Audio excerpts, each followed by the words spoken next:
with God. And behold, you will conceive in your womb and bring forth a son, and shall call his name Jesus. Balikan sa nagsisunta mo na kayo. Tatago kayo sa buhay.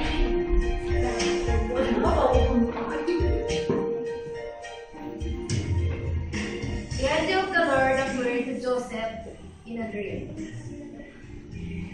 Joseph, son of David, do not be afraid to take to you Mary your wife, for that which is conceived in her is of the Holy Spirit.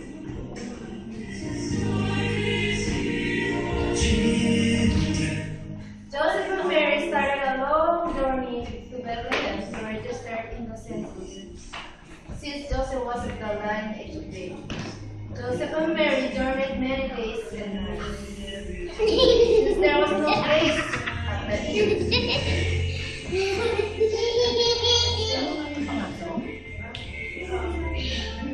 Joseph and Mary, they brought for her firstborn son and gave him the swaddling clothes, the swaddling clothes, and laid him in a manger with the animals. Thence the Savior was born in a manger in the city of Bethlehem.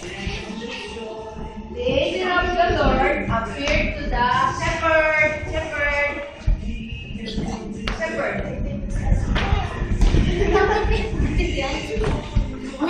Now the Savior's birth, they traveled to Bethlehem and found Joseph, Mary, and the babe lying in the manger.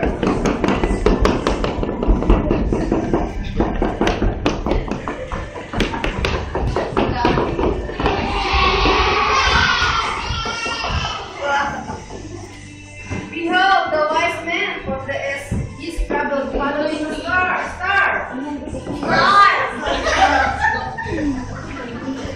Following the star. The star stood over Bethlehem, where Christ was born. When they saw the child, they fell down and worshipped him. They presented the holy child with gifts of gold, frankincense, and myrrh. Jesus Christ was born as an ordinary man under extraordinary circumstances to save all mankind. Amen.